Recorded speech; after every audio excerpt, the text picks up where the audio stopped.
Hi, Right on Common People. I'm Melissa Hollingsworth, and I'm here with Jess Butterworth and Sarah Driver today. And we're going to talk about going from being a pupil to publish. We all met during our master's at Basketball University. So first of all, we'll introduce ourselves, and then we'll talk about how this program is going to go. Hi, I'm Jess Butterworth, and I write middle grade adventure stories. I'm from the UK, but I'm currently in Louisiana in the US. My first book is called Running on the Roof of the World, and it came out in June last year in England, and it's coming out in May in the US. My second book is called When the Mountains Roared, and it comes out in April. I'm Sarah Driver, and I'm the author of the Huntress Trilogy, which is a series of fantasy adventure books for 8 to 12. C is the first book in the series, and it came out in April 2017. Sky is the second book in the series and came out in September 2017. And the third book is coming out in June 2018 and will be called Storm. I'm from Sussex on the south coast of England. I'm Melissa Hollingsworth, and I write contemporary middle grade. My debut is The 11th Trade, which comes out in fall of this year. Yeah, and I am based out of Virginia currently. What we'll be doing is looking at an excerpt from our juvenilia, which is something we wrote in our teen years. And we will have someone else read the excerpt with a funny accent, and then the three of us will kind of talk through how it could have been improved to make the writing better, that sort of thing. At the end of that section, we will have the author read an excerpt from their debut and then talk about examples of how their writing has improved. So this is something that I wrote when I was about 17 or 18. I had never attempted to write anything funny before. I haven't since. You'll see why. So now Sarah is going to read it to me. Yes. Chapter 1. Patrick was always late for school. Today was no exception, and he hurtled along the pavement with his PE kit dangling out of his backpack and laces untied. He turned the corner, not looking where he was going, and almost crashing into Mrs. Boots, his nosy neighbour. "Sorry," he shouted, jumping up the steps and into school. Patrick burst through the class doors, making them bang. "Sorry," he began, trying to sneak around the side to his desk. Mr. Appleton stopped talking and folded his arms across his chest. "As I was saying," said Mr. Appleton loudly, "today we have a special visitor who's come here to talk to you about what it was like to work in the mines." Patrick groaned, along with the rest of the class. He pulled his chair in and smiled at Tim, who was seeing how long he could dangle a line of snot before sniffing it back up. Patrick noticed and kept misjudging and adding to the green pool on his desk. "Oh," said Lizzie, leaning away from Tim. "Gross." Patrick laughed as Tim crossed his eyes at her and stuck his tongue out. "Can I show you my homework, Mr. Appleton?" said Lizzie, waving her topic book in the air. It was covered in sweet wrappers, arranged to spell out the word materials. "Whoops," thought Patrick. "I totally forgot about that." "After lunch," replied Mr. Appleton. "First, I'd like to introduce you to Mr. Gruff." "What kind of a name is that?" Tim said, sniggering under his breath. Patrick shrugged and inspected Mr. Gruff. He was very small. "Maybe," he thought. It shrunk. Mum said that sometimes old people did that. Mr. Gruff was wearing a long jacket that reached the floor and dragged behind him. He glided down the aisles, pulling out handfuls of miniature pencils from his pockets. "These are so you can keep a diary of your own lives," he said, passing them down the rows. "In a few weeks, you can read them aloud to each other." "Brilliant idea," said Mr. Appleton. "Not more homework," thought Patrick. Mr. Gruff returned to the front of the class and read from his own journal. Tim tapped Patrick's arm and passed him a piece of paper. "Consequences," he mouthed. It was one of Patrick's favourite games. He picked up the gold pencil and drew an alien head with a spiky blue tongue hanging out. He folded the paper over and passed it to Tim to draw the body. "Let me play," said Lizzie, waving some paper at him. Patrick noticed Mr. Gruff smiling at them. He slid his elbow over his drawing, wondering why he wasn't being told off. Patrick nodded at Lizzie to unfold her completed consequence first. It was a one-eyed monster wearing a ballerina costume with big feet. She wrote Mrs. Pierce at the bottom. Tim's was the roller skating dragon. He named him Mr. Black, their PE teacher. Finally, Patrick revealed his alien head. The others have added a round tummy with a hairy belly button and skinny legs with green scales. Mr. Appleton, whispered Patrick, who wrote the letters on the paper. Even Lizzie giggled a bit at that. Well done, Jess and Sarah. Well done. What about that opening line? Could be a bit more interesting if we knew why he was late. I noticed in this first kind of bit that there's a lot of movement, but not a lot of transition, because we have him turning the corner, then he almost crashes and misses boots, and then he's jumping up the steps, and then he's bursting through the class doors. There's lots of him doing things, but there's not a lot of space between those things, which could be solved in two ways, either by adding the space if it's needed, or by cutting it and just starting with him bursting through the door late. I think kind of all or nothing. What would you change about it now, Jess? I don't think very much actually happens. So I think one of the good things about just writing is that often you find that your story doesn't start where you think it starts. So I think the bits that are interesting to me and that I liked were the fact that there's a visitor to the school and he seems quite interesting and maybe a bit suspicious. So I would probably focus on that at the beginning, then let the character development come in around that event. I wondered why Mr. Appleton had someone coming to talk to him about the mines. I think it's a special event, but is it because they're all going to end up in the mines someday? Or is it just like here's an interesting career with a sketchy dude? I'm not sure what Mr. Appleton is up to, really. And I think that was another issue, is that at the stage when I wrote this, I wasn't entirely sure where each character was going. The plot, which was going to be that they were all taken down to a magic mine and then they had to find funny ways to escape. Did it remind anyone of any other fictional characters? Well, we seem to have a Hermione here with her homework, and I wondered if Tim, with his interesting snot game, might be a bit of a Ron. I didn't realise it at the time, but reading back after it, I was like, oh, yes, I've just recreated Hermione. And I had been reading a lot of Harry Potter leading up to that. I love your description of Mr. Gruff. It's really magical. Another kind of creature or something. In my head, different creature. Really? Okay. What kind of creature? I hadn't decided. I don't think I ever fully decided. But some sort of underground animal thing. I had a mole in my head. I thought it was pretty ballsy of Mr. Gruff to just be like, hey, I'm here. Here's an assignment. And also that he clearly hadn't gotten approval from Mr. Appleton. I just love it. He's such a boss. He just comes in and starts gliding around and dishing out pencils. He's almost just sweeping Mr. Appleton aside. I think it is really funny, because you intended to write something funny, and there are some really, really funny bits. If I were critiquing this to be like, how could you make it more funny? I think maybe while we're reading it, part of what's funny is that we don't really know what was intended to be funny and what is funny. And so if I was workshopping this piece, I would suggest trying to build authority, perhaps through writing those scene descriptions that Sarah recommended, so that we know that you kind of have a handle on the story, you know what you're doing, and then the funny bits, like Mr. Gruff swooping aside Mr. Appleton, could be played up, and we would be kind of in on the joke a little bit more. I wondered how Patrick used the pencil to draw an alien with a blue tongue. Is it a blue pencil?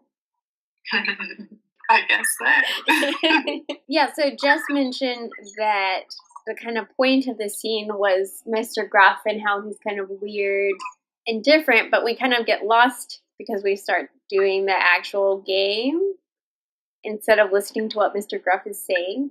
So perhaps young Jess might think about revising so that we actually get more of Mr. Gruff and less of just the kids kind of playing a game.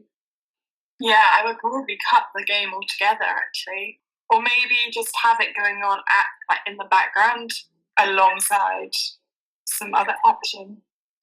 Because I don't think it's that interesting. And it kind of slows the pace a little bit. Although it was interesting that Mr. Gruff was smiling at them and not telling them off. And it's quite realistic that they would play a game like that instead of listening. But what if they drew Mr. Gruff? I like that idea. Ooh, what if they saw Mr. Gruff's feet? What would they be like? Is he wearing shoes? No, he doesn't wear shoes. He has claws on the end of his toes. Ooh. Would they click on the floor as he passed? No, they would click. Yeah. That would be interesting, because then you could have them being like, what is that clicking? And then they see it. And of course, Mr. Appleton is just oblivious because he's a teacher. Yeah. Health code violations. He is a bit of a doormat anyway, isn't he? Because he doesn't even tell him off when he comes crashing through the door late. It's true. He's just like, as I was saying. I think he is used to it. I did wonder back at the beginning, when he introduces Mr. Gruff, he says, first I'd like to introduce you, and then Patrick shrugged and inspected Mr. Gruff. But I wondered, where did Mr. Gruff come from? Was he already in the room and Patrick just hadn't noticed, or does he have a spectacular entrance? Because that could be a good character moment. Yeah, the minute he just sort of suddenly... Yeah, that would definitely need some rewriting. Maybe he just comes up from the ground like a mole. Oh, yeah, it's just a big pile of earth. Maybe there could be he'd be sweeping some earth off the back of his coat. Yeah, like when people flick dandruff off. Yeah, maybe this piece can be revitalized, guys. I like it. Yeah, nice. There's lots of little gems here you can pull out. Get it? Mining joke? Oh, wow. You're welcome. All right, Jess, you want to redeem yourself and your reputation? Yes, please. Take it away. Excerpt from Running on the Roof of the World. Chapter 1, Rules. My feet pound against the gravelly path as I dash through the barley fields enclosed by the mountains. The wind bites, stinging my nose and cheeks. When I've been stuck in school all day, racing Sam home is my favourite thing to do. I stick my arms out and soar like the golden eagles. My fingers rust with the barley stems. It disturbs the stink bugs and they fly out, buzzing into the air. My school bag thuds against my back. Tash! Shouts Sam. Stop! I'm not falling for that again. I focus on the uneven ground, dodging the stones and leaping across the dips in the earth. Falling over now would be the ultimate defeat. Soldiers, hisses Sam. Please stop, Tash! I raise my head and my stomach drops. 30 yards ahead are 3 soldiers. I recognize them immediately. Spaniel, Wildface, and Dagger. I dig my heels into the earth, but my right foot slips and I crash to the ground. Sam's footsteps slow behind me. Are you all right? He whispers. I nod and hold my breath, willing the soldiers to keep walking. Rule number 1, don't run in front of a soldier. Spaniel turns, his hand on his rifle. He spots me and taps Dagger on the shoulder. They stride towards us, getting closer and closer. 3 hard faces glower at me. I lower my eyes to the ground, fighting the urge to glance up. Rule number 2, never look at a soldier. The pebbles crunch under their heavy boots. Get up, hisses Sam, shaking my shoulder. I can't get my body to move. The footsteps slow. The soldiers bend over me. What's going on here? Asks Dagger softly. Sam's hand is gripping my arm. I stand on shaky legs before them. Going home, I say. I tripped. Rule number 3, say as little as possible. They always try to catch you out. You know it's against the regulations to run. Spaniel's nose twitches. His rifle points straight at me. Everyone at school says he can sneak out anyone who's broken the rules. Maybe we should take them to the Rouge Inn and you can tell them where you were running to, he says. People taken to the Rougeing police never return. Sam's eyes dart, and I know he's hunting for an escape route. We could dash into the fields, but with all the checkpoints, they'd soon find us. What about you? Asked Spaniel, pressing his face close to Sam's. You think you can run and get away with it? Sam's breath is heavy. Spaniel stays rooted to the spot for what feels like forever. I look up. The wind dies down and the clouds pause in the sky, waiting for something to snap. Muffled voices blare from the satellite phone slung onto Dagger's belt. He raises it to his ear and turns to the others. The crowd's too big at the market. We need backup. We'll be watching you, Spaniel warns. Come on, let's go. The soldiers march back down the path into town. I want to run and scream and look at them, but I stay silent, clenching my fists. Are you okay? He asks. Sam nods. You? Yeah, I say, hearing my voice quiver. We all have our ways of protesting against the soldiers. Mum sings songs about what it was like when she was a child before they arrived. Dad scribbles cryptic leaflets for the resistance movement. As for me, there are 2 words that are banned in Tibet. 2 words that can get you out of prison without a second thought. I think these words often. Sometimes I even say them. I watch the song go away and call the words after them. Dalai Lama! I still get goosebumps. So one of the things you might notice immediately is that the tense is different and the point of view is different. And over the years, I experimented with, every point of view available, and I really like writing in first person, and I found that out by just doing all sorts of other writing. And then I started writing in present tense because it felt as if the story was happening immediately, and it just seemed to fit and really work. You've also done a great job of starting where the story starts. It's just a great sort of introduction to the setting and to the danger with the soldiers. Readers who read on know that this actually leads directly into the catalyst moment that changes everything for your characters. It's really powerful, and the stakes are just so high right from the beginning, and you sort of build the character within the first few sentences, really. Because we find out very quickly that racing Sam home is Tash's favourite thing to do. And you do it all while kind of introducing the setting with such a vivid sense of place. And none of it, it's all just sort of what Tash is experiencing as she's running. So none of it is kind of expositional. And I think it's so powerful for anyone to read that she's calling out these banned words. But for kids as well, that's just really such a great hook. Oh, well, I'm really glad that you get a sense of Tash from the beginning, because I really wanted to create a character that right from the get-go a reader felt invested in, and that they would want to continue reading about and learning about throughout the rest of the story. So that's really lovely to hear. And I guess one of the things I learned is that it works to start an opening chapter with an active beginning. I had kind of got the right idea with the boy Patrick running because he was late for school, but there wasn't enough to make it an interesting opening paragraph. Whereas in Running on the Roof of the World, I really tried to make sure that it was active and that Tash is running, but there's a lot more to it. And I tried to incorporate the setting and how she's feeling, and just balancing all of those things, really. And you've done it beautifully. Thank you. Well, it took a lot of editing. It took a lot of years too. How many years was it between what we first read and the debut? 7 years of experimenting and writing. But I'm so glad I had that time to write just anything and everything, because it really helped me find my way into my voice and discover the things that I really, really wanted to write about. So thank you for sharing, Jess. Thank you.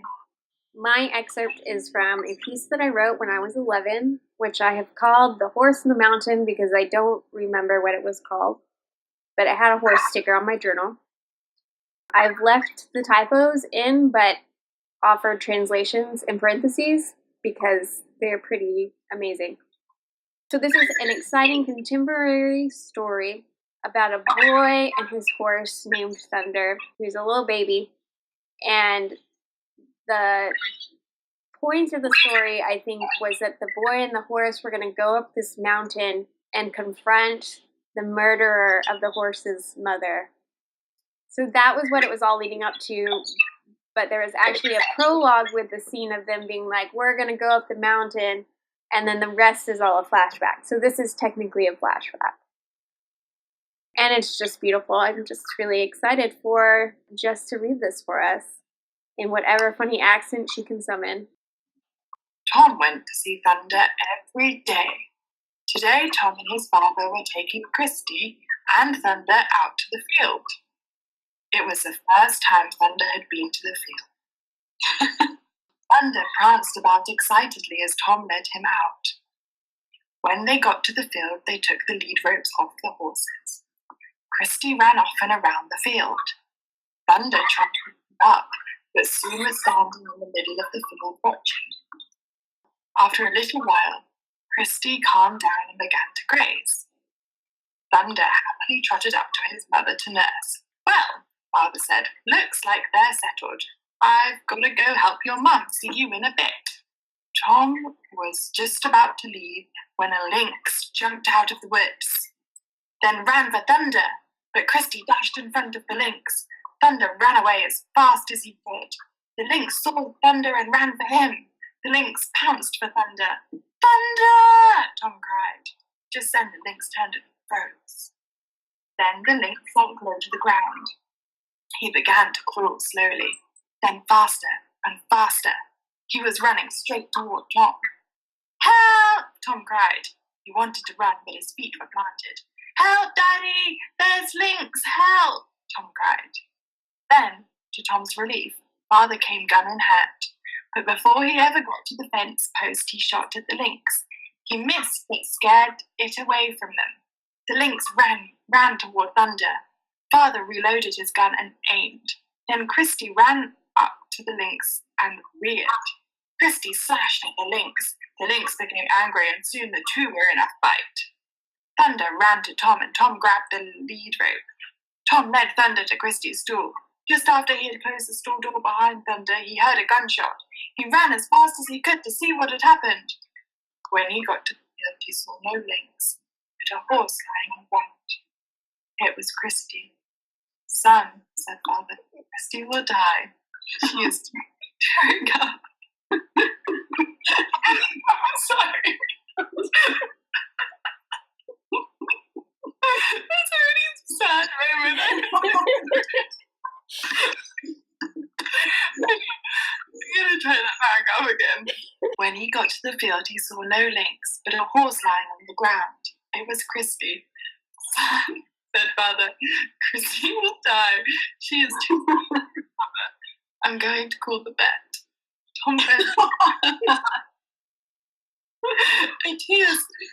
Tom bent over Christy. A tear slid down his cheek. Christy had bloodstains all over. Oh, perfect, like go. Oh, that's sad. Christy had bloodstains all over her perfect white coat. Oh, Christy, Tom sobbed. Don't die. Thunder needs you. Christy lifted her head and lay it on Tom's knee. Then she looked up and seemed to say, take care of Thunder. Take care of my son.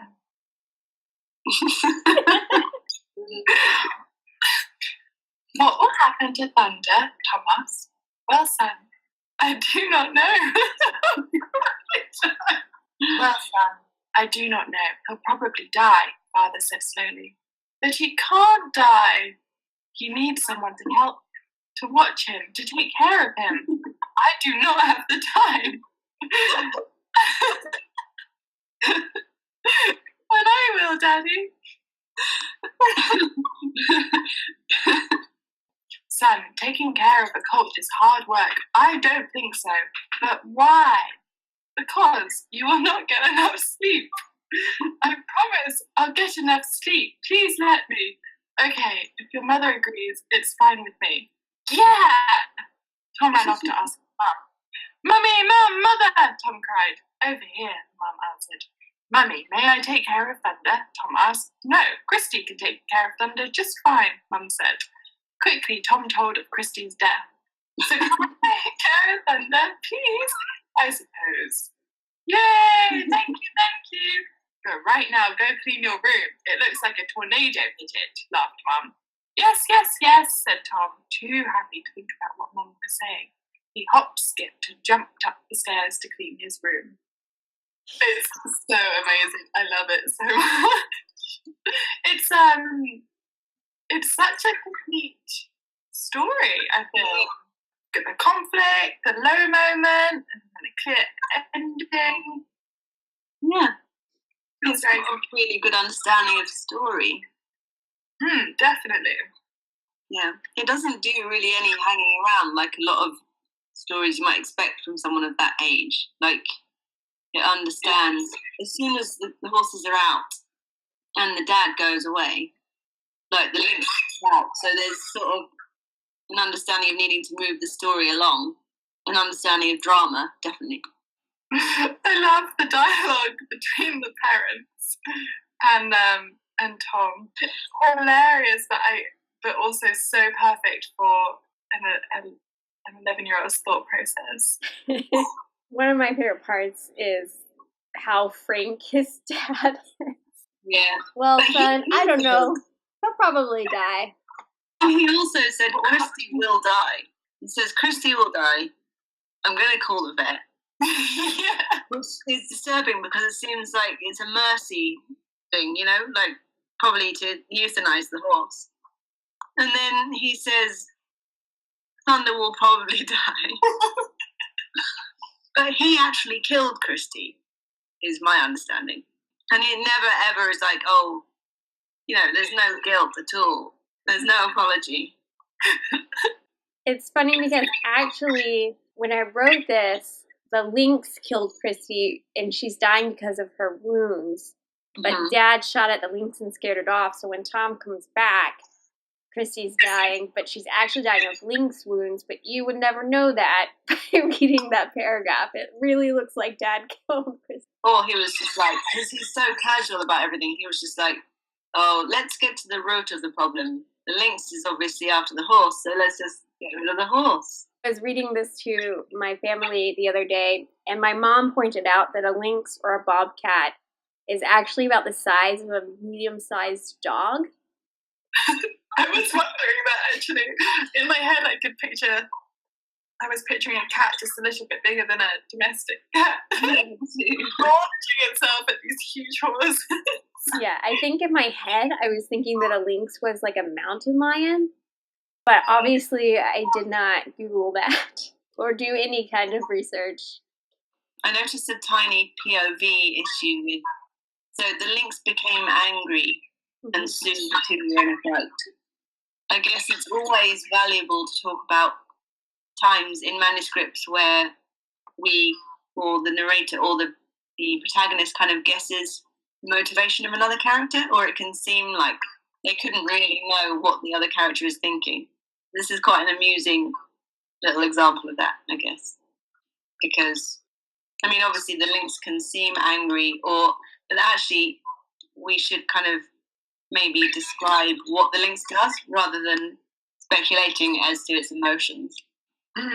That's another good example of showing, not telling. Hackles up. Yeah, hackles up and scratching and snarling. His eyes flashed. And then that would do the same job as saying the lynx became angry. And then, I know I did laugh a little bit as I was reading this, but it's actually a very sad moment when Tom bends over Christy, and then Christy lifts her head and puts it on Tom's knee. Oh, I know. What would you guys suggest to make that moment maybe a little less melodramatic? I would probably not have this she seemed to say kind of moment. I think just focus on interaction between Tom and the horse rather than him sort of speculating. He probably noticed things about her, like her eyes, the way her eyes looked. Yeah. her breathing. She was breathing quicker than normal. The way she felt. I think I probably bring in the senses, focusing on how it feels to have the horse close by dying. I think there's so much emotion throughout the piece. I think it's interesting because there's emotion, like a tear slides down his cheek, but there's not a lot of internal emotion. For instance, quickly, Tom told of Christy's death. Again, it's like very factual, which I think is funny because that is something that I have always struggled with as a writer. Clearly, it's still something I have to pay attention to when I'm writing, making sure that the narrative is also showing emotion. I love how Mum doesn't ask, "Are you okay?" or she's just, "Go tidy your room." Yeah, there's a dead horse in the yard, but go clean your room. Yeah, I really enjoy his interaction with his parents because it's clear that my 11-year-old self did not understand that parents were like their own people with motivations and feelings and characteristics. So if I was to revise this, I would also want to be like, what is dad thinking or feeling? What is mom thinking or feeling? How would they respond in a unique way to this unique situation? La, la, la, la. So that's the first thing I wrote down. Well, now we get to hear your new book. Yay! And I'm so excited. Yeah. So I'm going to read an excerpt from the 11th trade. This is kind of the second half of the first chapter. I've abridged it a bit to make it slightly less long for the purposes of today. There's other stuff in it that is important to the book, but not important to me comparing it to the Horse Mountain story. And it's important to note that this is not the final draft because I'm still in the stage before copy edits. So when it hits the bookshelves, it probably won't look exactly like this, but probably pretty similar. Macmillan and Hotkey gave me permission to share it, so I'm sharing it. So the first half of the chapter is my main character, Sammy, has just come from his first day of school in Boston. He's met up with his grandfather, who's called Baba, in the Harvard Metro Station, T Station, where Baba is playing an instrument called a rhubarb, which is an traditional Afghan long-necked lute sort of instrument that they've brought with them from Afghanistan. The opera singer and her stereo have arrived. Once she starts Ave Maria, we'll have to pack up. It's impossible to compete with an opera singer. Isn't it cheating to use a stereo and a mic when you're already louder than the whole city? I asked Imposto. Don't be disrespectful, Baba chides. His mouth twitches. But yes, it's definitely cheating. Baba stops playing and checks the coins in the rhubarb's case. Hiding my own grin, I help him scoop the coins into his wallet. Want to have a turn, Sammy? Baba asks when we finish, passing the rhubarb to me. The opera singer cranks up her stereo, and the first cheesy violins drift down the tunnel. I'll just go wash my hands, and then we can head home. They say, go to the bathroom here, I remind him, taking the rhubarb. I'll go to the bathroom then, his eyes crinkle. I have a special dinner planned when we get back, and I want to hear more about your first day of school. Baba hums as he wanders off. I take a slow, deep breath. Songs always come to me if I wait still and quiet enough. Sometimes they're songs I've heard Baba perform, but sometimes there's something else. Songs that travel a great distance and play through my hands like they aren't mine at all. Those are the most fun. I begin to play, and my left hand dances over the rhubarb's neck. I keep my right wrist loose and easy, strum flicking. The beat builds in me, and the opera singer's voice and the commuter's footsteps fade. The outside world gets smaller and smaller until it's just me and the rhubarb. But the world inside me expands. Even though my eyes are closed, I see my home. Not the apartment here in Boston, or the slum in Istanbul, or the cramped hostel in Athens, or the back room in Iran. My Kandahar house. It is white stone with a high wall all around. The shattered glass on top of the wall sparkles in the afternoon light, the shards bright blue and sometimes yellow, like broken bits of sky. Purple bougainvillea, I should learn how to pronounce that, flowers nod in a rare afternoon breeze. A workman repairing a hole in the roof of our house hums the song I'm playing now. I play harder, louder, smelling the dust and dry heat and feeling the sun warm my neck. My padar, my father, reads by the window, his glasses sliding down his nose. My mother, John, calls to him.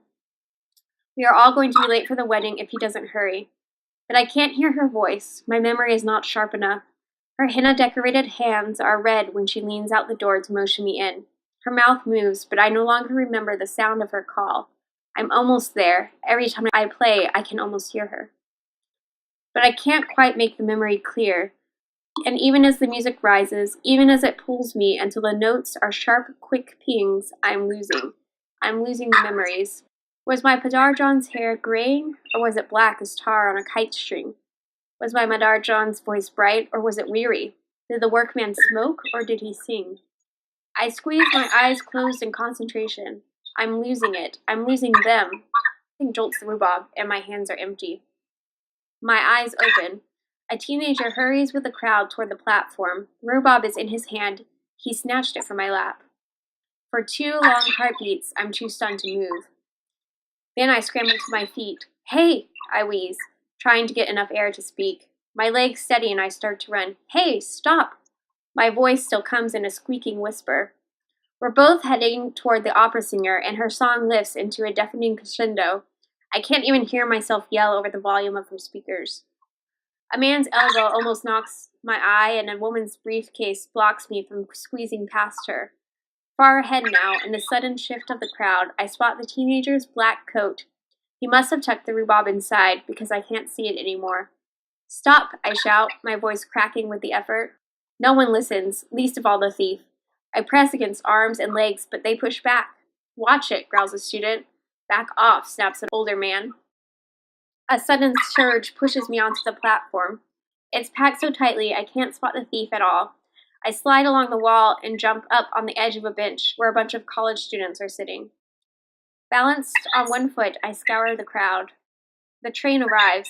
Everyone presses into the already crowded cars. There, the thief shuffles onto the train and pushes his way toward the center. The rhubarb is in his right hand. Stop, I scream. A few heads turn. I fly off the bench, but too many people press between me and him. The adults tower above me. I shove my shoulders against their arms, fighting my way forward.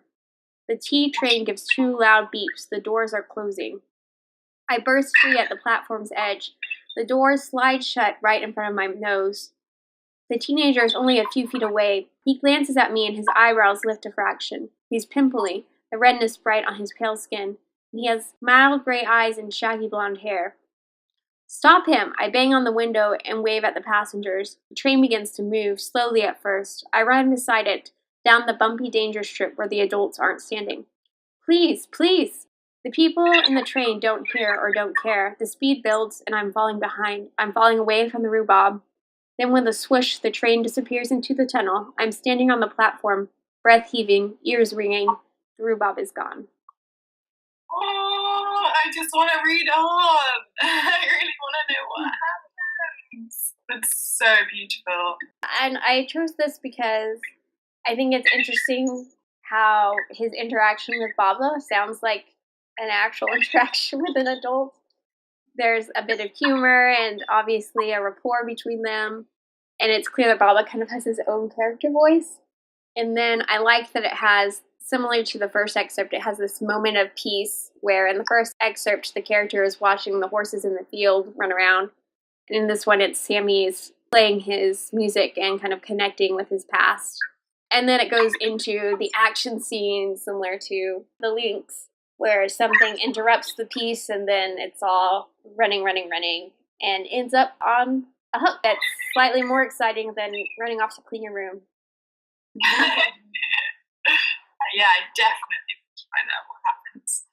I adore the way the music leads us into his memories and just enough information to give us a glimpse into his life, and also how much the instrument means to him, that we really feel the pain when it's stolen and I just want him to get it back. Yeah, I love how it kind of, in the memories, it kind of foreshadows the theft of the rhubarb right before it happens. Because he's saying, I'm losing them. and then he loses the rabab, and the rabab is kind of like such a lovely kind of symbol of home and his culture in the middle of like a crowded subway station. It's a tangible piece of home. I love like well, it's very painful, but the frustration as well of trying to negotiate the station, and just for me, particularly when he's trying to deal with the volume of the opera singer, he can't actually make his voice heard. It's a very disempowering, frustrating moment. It really places you in the scene, and there's something relatable about it. And I love the way the two worlds are introduced.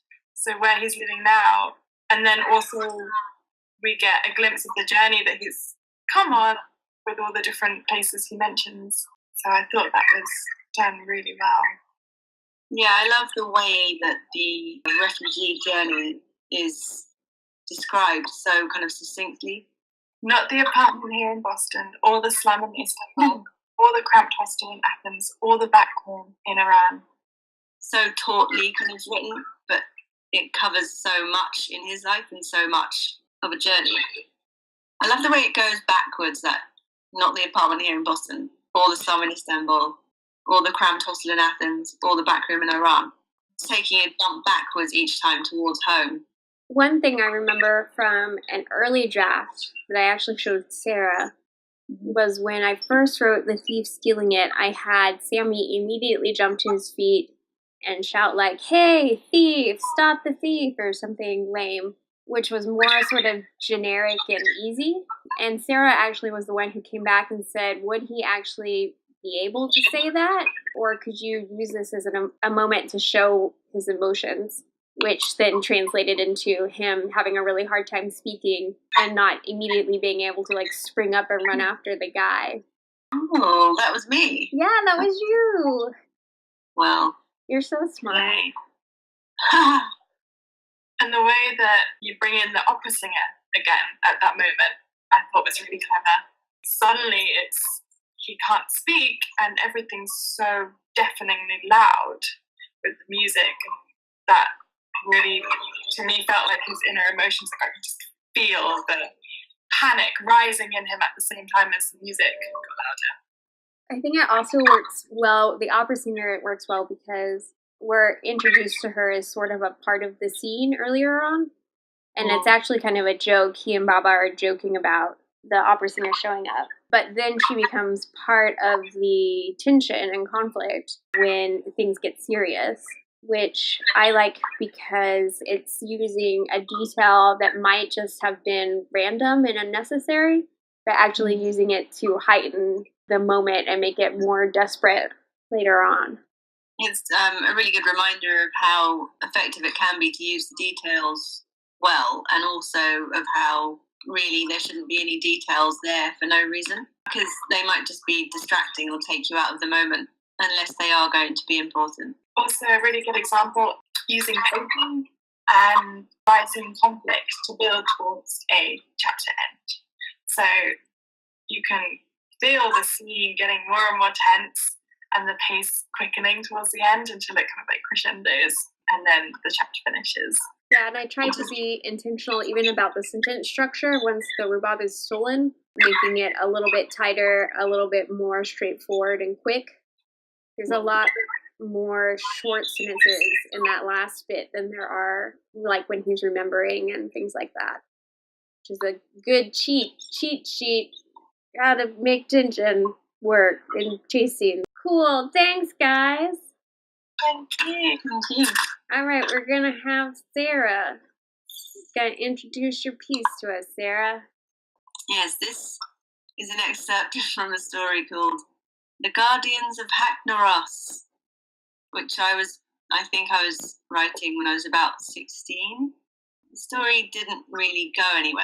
And it's a good example of one of the main things I learned was to actually finish things. And I was skipping between projects, and I was probably writing this because I didn't know how to finish the thing I actually wanted to write. So it's just part of my kind of addiction to beginnings, which has gone on for a long time. And I think it started because I had a crystal, an amethyst in like a little kind of round silver cage as a pendant. And I became interested in the idea of crystal that could transport you between the dimensions, and invented a god called Hackneros that had all these children planted in the different dimensions with crystals that they wore. And Tabitha in this story is one of those children. Well, she's not actually a child, she's in the body of a child. So this is kind of the very beginning of that idea. I guess over to Alyssa. So I will be attempting to read this in a very bad Southern accent. 11-year-old Tabitha Rivers was a wretched little thieving tramp and no mistake, or so the townsfolk said, most abundantly the fat old washerwoman who hung out the dry socks of anybody who could afford to pay them, either a single sweaty hensling dug out of a filthy pocket or a compliment. The latter was usually harder for anyone to muster, so the rowdy, sagging fiends spiraled into even greater bitter bereavement, for a very long-lost youth, and the beauty they claimed had mysteriously vanished with it. Tabitha doubted this very much, as she spun out of their greasy grasp with as many clean items of children's clothing of any sort that she could carry. She expected they'd always been ugly, obnoxious old hags, and found great amusement in their attempts to wobble and flavel after her as she stole from them. Oh, yes, the little girl knew very well she was a ragged, thieving street rat, but there was a choice involved which hadn't taken her much time to consider. It was as follows. She could steal what she and the other child paupers needed to survive from a bunch of hateful townsfolk, or they could die of cold and starvation, subsequently having their blue carcasses trampled underfoot by triumphant washerwomen or rich snobs' glossy horses, or both. Tab thought she'd rather survive, thank you very much. Besides, it was fun aggravating the silly people of the town. Admittedly, she did sometimes feel a little sorry for herself, huddled down in the dark, damp alleyway, indeed, somewhat wretched, but she quickly pulled herself together.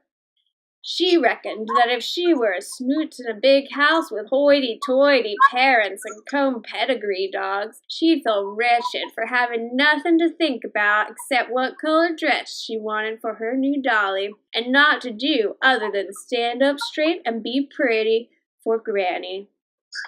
She had a care and a responsibility for all of the half-starved urchins in Grathaver. Yeah. And would rather have that than no proper use in life. As she turned down Carver Alley and found the familiar crude shelter she'd helped construct out of cardboard and cloth, now sodden from melting ice and snow, she sighed quietly, a wise little person in a brutal and certainly uncaring human world. It hadn't been intended to turn out like this. There had been a plan, which, in some ways, she felt had disastrously failed, and in others she felt had been averted, so that fate could deliver her to the aid of these sorry children. Friendly, cool faces swarmed up to her and greeted, ranging from about the age of 2 to 15. Do the tricks for us, Tabby. Do your magics, burbled little Isaac Pager, tottering on chubby 3-year-old legs, holding out his arms for her to cuddle him. She obeyed, a tear in her eye of gratitude that another freezing day had passed and he hadn't been taken from her. Tabitha found and rescued him as a baby herself, as he lay kicking and screaming in the gutter, his bare, tender flesh slipping in the ice, left to die. It disgusted her.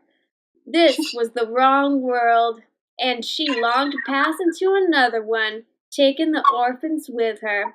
But that was impossible. They could not slip through the dimensions as she could. Isaac wanted her to start the special fires she magicked for them, keeping them warm and alive through the heartless winter nights which had endured for so long now. She had sworn every child to secrecy about her gifts. If the townsfolk knew, they'd try to capture her for sure. They'd be afraid, rather than just irritated by her.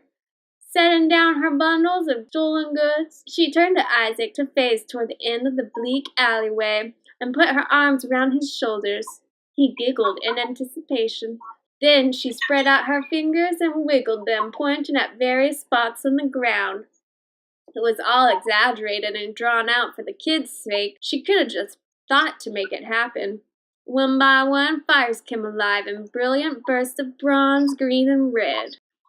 My favorite part of this piece is the end. It's so exciting.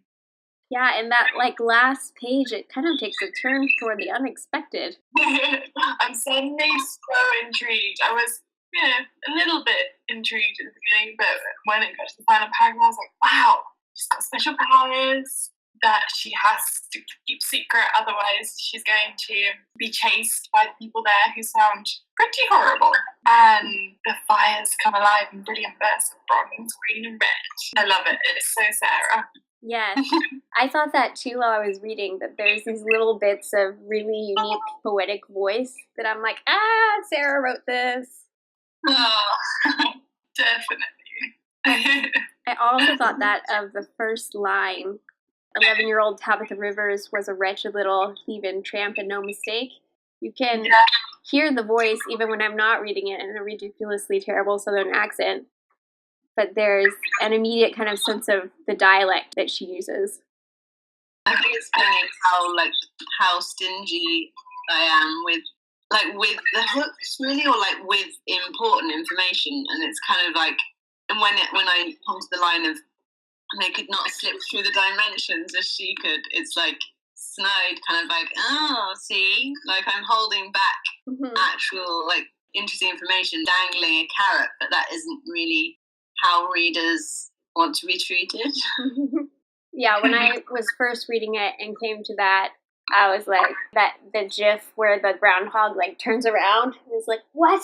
That was me, because I was like, wait a minute, this took a turn in the middle of this paragraph. I feel like the character was so well drawn out in Sarah's head. She obviously knew a lot of information about that character, and I really like that. But I also think that maybe there was a bit too much backstory at times. Mm-hmm. There's a lot of thinking going on in this first part of the scene where we're kind of in a chase scene. We all have characters running. Yay! Well, yeah.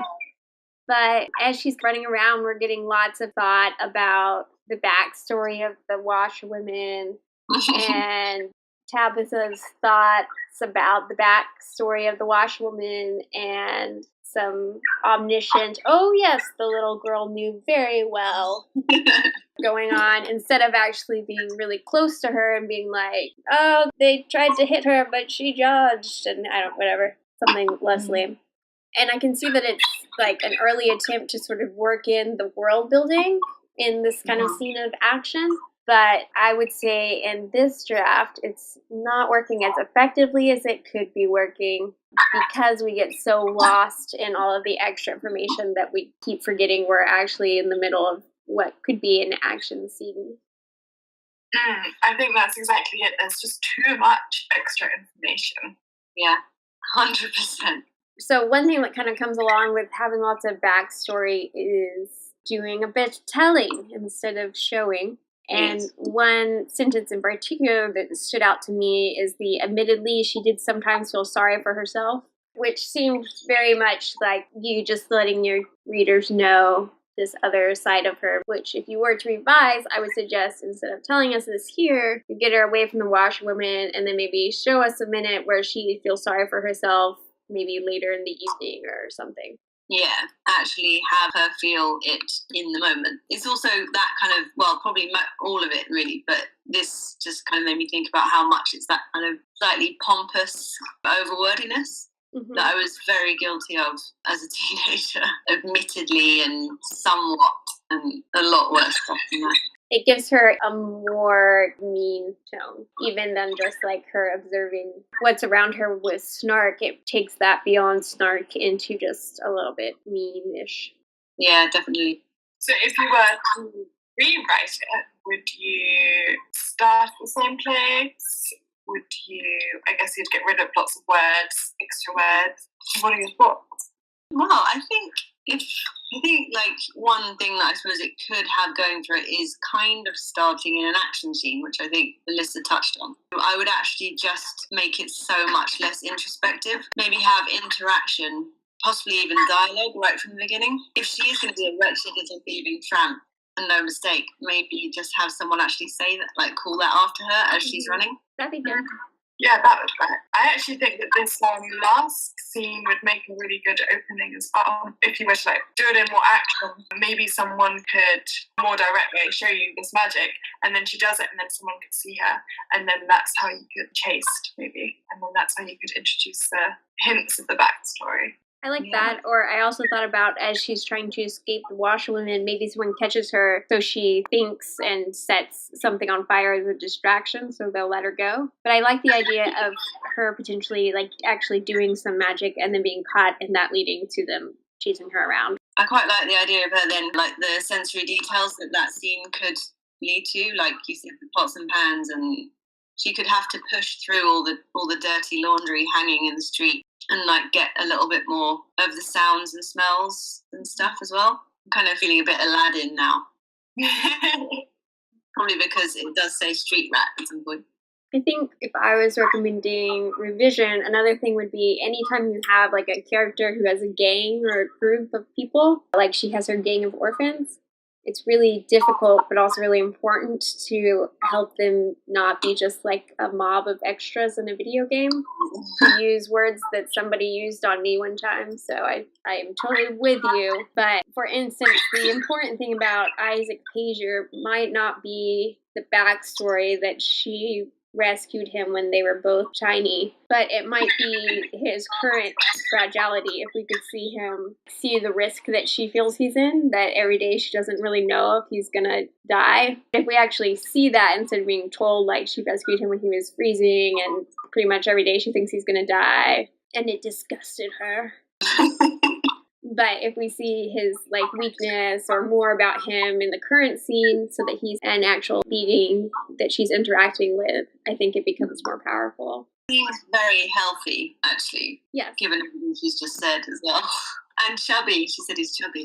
Bit incongruous. Again, a lot of this advice is just taking stuff that's backstory and moving it to the current scene, which is always something that I think in early drafts of fantasy in particular, it's really hard to do. And then in revision, that's kind of what you're drafting. So she had sworn every child to secrecy about her gifts. If we actually maybe see that, or I wonder if this instant where she decides to use magic for some urgent reason in this scene is the first time that the kids have even seen it, maybe? Yeah, that's a cool idea. Or at least realize that was her. Maybe she's set little fires before, but then when oh my gosh, what? A fire started.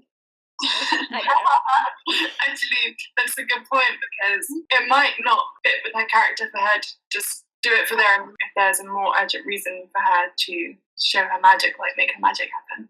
And then it ups the stakes because now her secret is in the hands of a bunch of children, and children aren't always the best at keeping secrets. Yeah. So then it's oh crap, I did this thing and now my life depends on these other people being mature about it. Yeah. All right, Sarah, you want to share your excerpt? Sure. So I decided to share an excerpt from the first chapter of my actual debut, The Huntress Sea. Chapter 1, Pterodils. The beasts are coming. I'm below decks in the gloomy kitchens, helping Pipistrel salt raw reindeer steak when the first call hacks through the air. As the sound fades, my fingers stop dead and cold chunks of salt dig into my skin. My bones turn to water, but I stand fast. I won't let my knees buckle. Pip stops his tuneless whistling and scowls. My heart barely thuds before the clanging of the alarm bell shatters the silence. Grandma always tells me I'm not to go out on deck when the great winged pterodils come near. 2 summers gone, they killed Grandpa. But this time, I've got to keep our ship safe. I stick my knife in my belt and let out my fiercest battle howl. Mouse! Pip grabs for me, but his hands are slimy with reindeer blood and I wriggle free. I run from the kitchens, tear through the murky passageways and into the armoury, with its stink of rot and rust. Spears, daggers, axes and harpoons gleam as I pass. I fling open an elm chest, grab my longbow and a quiver full of arrows dipped in poison frog venom. Then I burst up the stairs onto the storm deck. The decks are flurried with running boots and sweeping cloaks.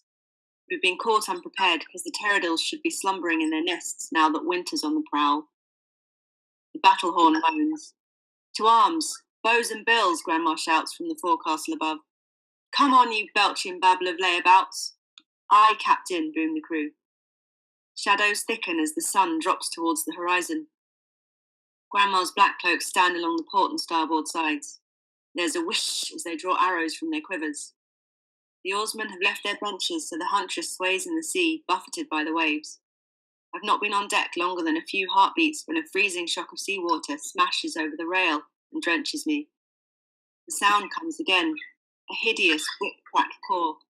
It makes me stagger and throw myself flat with my hands over my ears. My bow clatters to the deck. A shadow falls across me, cast by a pair of mammoth, hairy wings. They beat, drowning out my heart. Mouse, a shaky voice cries. Slowly I turn my face towards the stern.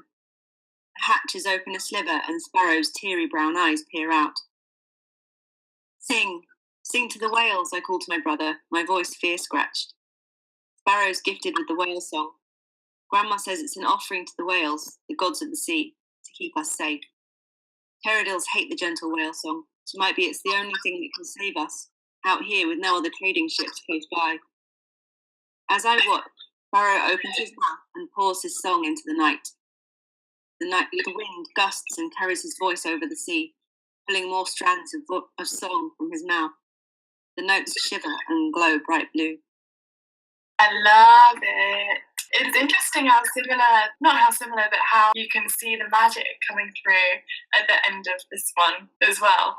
Yeah, that's partly why, that's kind of why I chose to stop the excerpt there.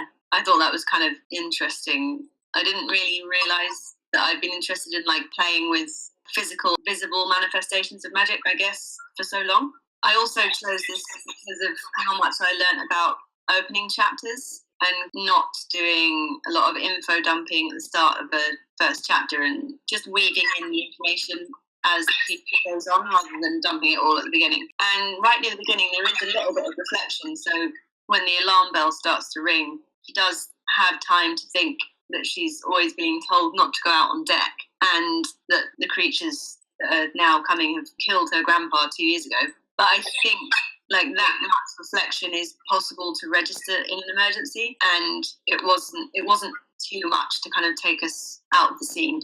That makes sense as well because it matches the thought patterns that, where she learned about them and, that she's got to keep the ship safe. It leads very well into the action. I like how you can see in this your same sort of eye for details and kind of quirky, interesting images, but in this you are actually using them to help propel the stories forward without slowing the story down.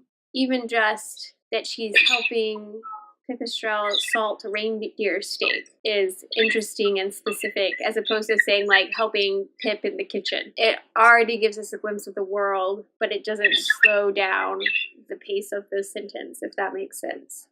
And I feel like it's part of her character also to comment on what she's doing. I don't know. Do you think some characters would just say they were in the kitchen? I think it shows that she's a character who's really attentive to what's going on. I could see a character just saying that they were in the kitchen, but I think that would say about the character that they were not paying attention to what they were doing or not invested in what they're doing. Yeah. But because Mouse is really specific, it helps bring home just how really involved in her world she is. That's a really good point that I've actually never thought of before, which is how invested, I know it, but just to actually consciously think how invested she is in her ship and all the workings of it. So it's cool that you can get all of that stuff is present in this, even though you're not telling us. We don't have, sometimes Mouse followed everyone around and took notes on what they were doing and sat down and felt happy about her ship or something. We had in the earlier excerpt where it's kind of explaining to us what she does and how she feels about it. Yeah, I liked what you said before about often when you're writing first drafts, possibly particularly fantasy, that you kind of have to tell yourself the way the world works, and the first draft might be quite expositional. There was an early draft of this which did involve a lot of her kind of walking around on the ship, and it's still really valuable to do that when you're first drafting. And then, as you said, like your job is kind of to go back through it and rewrite it in scene or in action, using that more expositional stuff as a guide, I guess, and like a guide to the world. Every word is doing something. Every word is working. There are no extra ones. I fling open an elm chest, grab my longbow, and a quiver full of arrows dipped in poison frog venom. Yeah, it's so specific, and I can see it so vividly because of that. So I think it's a really good example of choosing the right words and then them saying so much. I think also it works really well because I talked about with Jess's excerpt about making sure that your reader is rooted in the tone that you're building, making it sound like you're confident in what you're doing so that when there's moments that are funny or whatever, the reader knows that those are supposed to be funny. And in this, I see that I immediately feel secure in this world, which is a really ambitious high fantasy world. I immediately trust that Sarah kind of knows what she's doing, and that helps me jump straight into where I'm like, oh my gosh, Mouse is going to get eaten by a pterodactyl. I'm glad it seems like I know what I'm doing. And I also love, you talked about this earlier, but I also love that you used magic so tangibly, which we kind of see even in the first excerpt we looked at with that her magic makes fire or whatever, and she can use it with her thoughts. But I also really love seeing you develop that into Sparrow sings and his magic is literally like you can see the magic in the air, which I think is cool and specific. One of my writing professors one time told me that in order for fantasy to be believable, you have to root it in a world that's really, really solid and really, really detailed. And that's how you make the magic work.